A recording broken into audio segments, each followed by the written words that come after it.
Okay, ladies and gentlemen, we're going to begin our 10:30 weapons demo. To start things off, we're going to have Mrs. Smith pop off around. It's going to be a little loud, so if you have sensitive hearing, please cover your ears.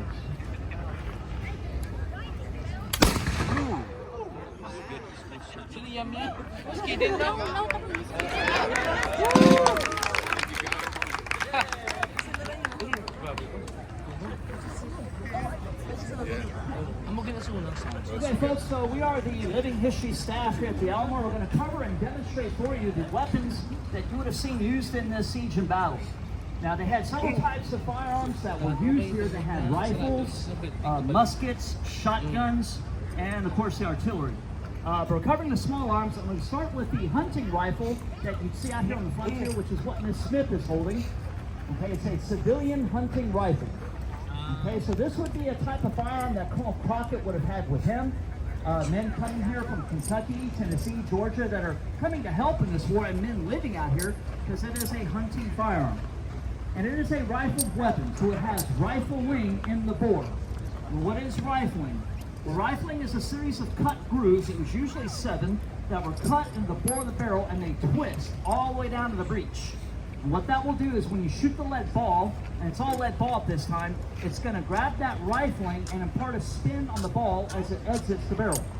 And the spinning ball is going to go straight and give us a greater range. So these hunting rifles, they were known for having a range between 300 and 400 yards. Okay, they were very accurate. So Colonel Crockett was quoted as saying, if I could see it, I could hit it. He was an excellent shot. And a lot of men were on the frontier, you had to be. So the problem with weapons at this time, and all firearms at this time, is loading these things. Okay, it's not something that we're accustomed to today, but it's what we call muzzle loading. The powder and ball have to be driven down the barrel. So these things take a little bit of time, especially with rifle firearms, because of the rifle and the bore, it's hard getting the ball down the barrel. Now, people on the frontier with a hunting rifle would have a shooting bag that would contain the tools they need to keep the weapon clean, keep it functioning, and tools to make ammunition. You would have to make your own ammunition on the frontier. Attached to the bag is the powder horn. Okay, that would hold the gunpowder. You can hold almost a pound of powder in the horn. Attached to the bag also is a powder measure. Now, some are mechanical, but typically on the frontier, they were the tips of deer antlers that have been cut. And some were just bones that have been cut as well, but they're hollow. So you would measure out your gunpowder with your powder measure, pour it into the barrel, and then you get a cut piece of cloth or a patch that's greased with some type of animal fat like bear grease. Place the patch on the muzzle, put the ball on top of that, pull out the ramrod, and shove it in there. And when you push it in, the patch will wrap around the ball. But again, the difficulty is seating that patch ball down at the breech. You have to force it all the way down. So it's very difficult. Now, once you seat it, you put the ramrod back in place.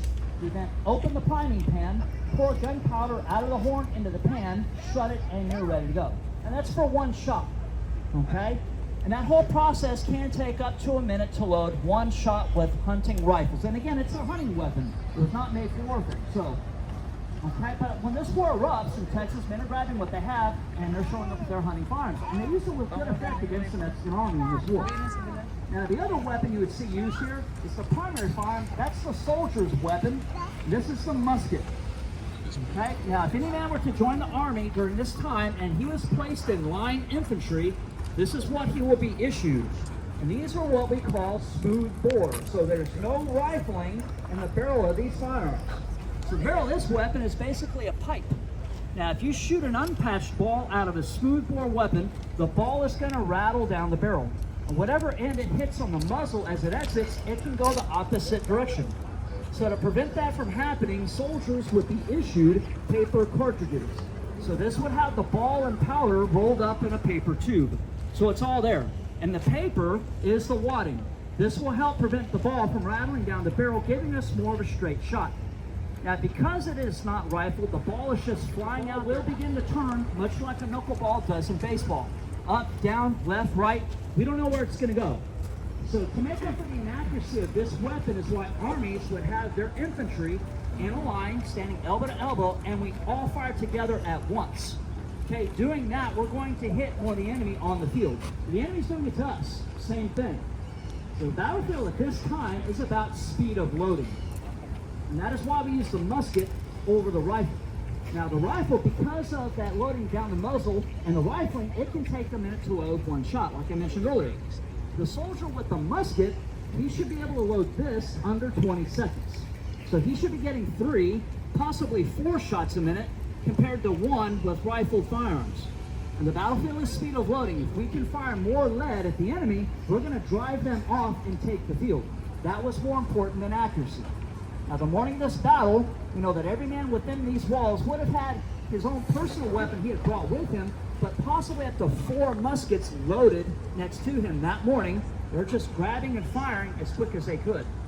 Okay, but we need to know the 12-step military drill of loading the musket. So we're going to start the men at order arms. I'm going to tell them to shoulder arms. Now this would be the most common way of carrying the weapon on the march. Now we're going to tell the men to load by 12 commands. Load. Open pen. Handle cartridge. Now as I said before, the cartridge is a paper tube. It's got ball and powder rolled up in it. So these are crimped over. The only way we can open it is to tear cartridge. They would bite off the end of it, spit it out, and prime. So they pour powder into the pan. We then tell them to shut pan and cast about. Charge cartridge. The remaining powder is poured into the barrel. The ball stays in the paper. They wad it up and stuff it into the muzzle. And we got to drive it to the breech. So tell them to draw ramrod and ram cartridge. So they sling it in there, pack it tight, return ramrod. Shoulder, arms. They bring the weapon to the left shoulder, which then tells the officer that they're loaded and ready to go. And the quickest time, this should be done in 20 seconds. Now it can be difficult because you are being shot. Shoulder, we know the last 3 commands of ready, aim, and fire. Fire. Boom. Shoulder, arms. We go to the shoulder and we do it all over. Everything is one shot. Now that man over there, that is our drummer. He is very important. Now he's not just used to keep the men in cadence during the march, which can be intimidating to the enemy, but is used on the battlefield because it can be so loud with muskets, rifles, artillery going off. The men at the end of the line cannot hear the commands, but they can hear that drum. So he is relaying the commands to the men in the line. Now we're going to fire 3 volleys, all of us. We're going to fire along with the rifle. The rifle will be firing independently, which is what you would see on the battlefield. But we're going to fire 3 volleys with the line infantry. So folks, it's going to be a little loud. Again, if you have sensitive hearing, please cover the ears.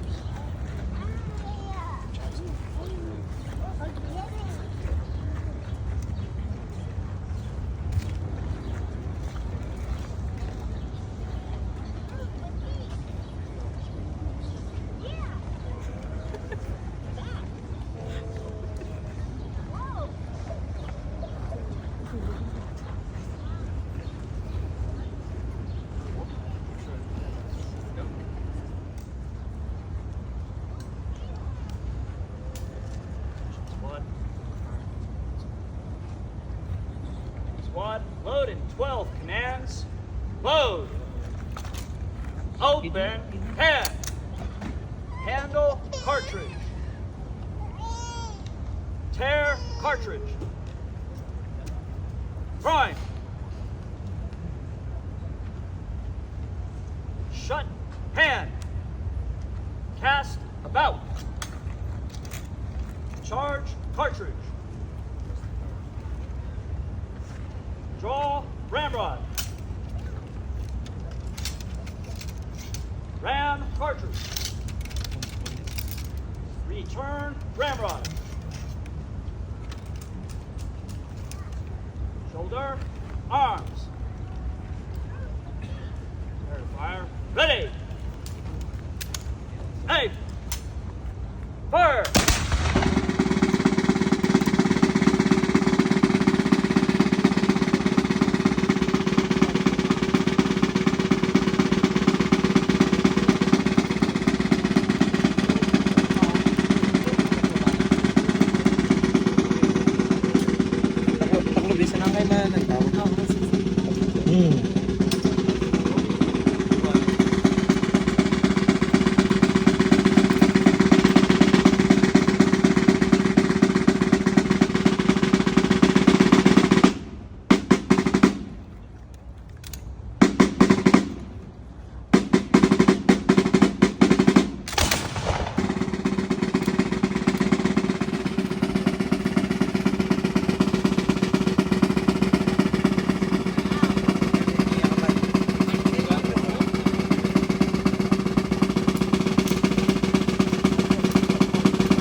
Shoulder,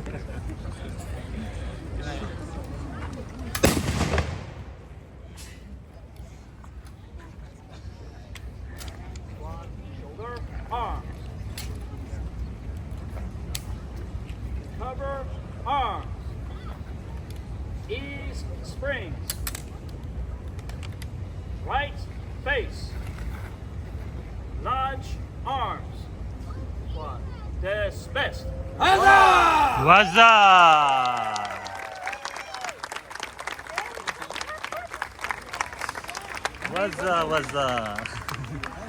What's up? Scared.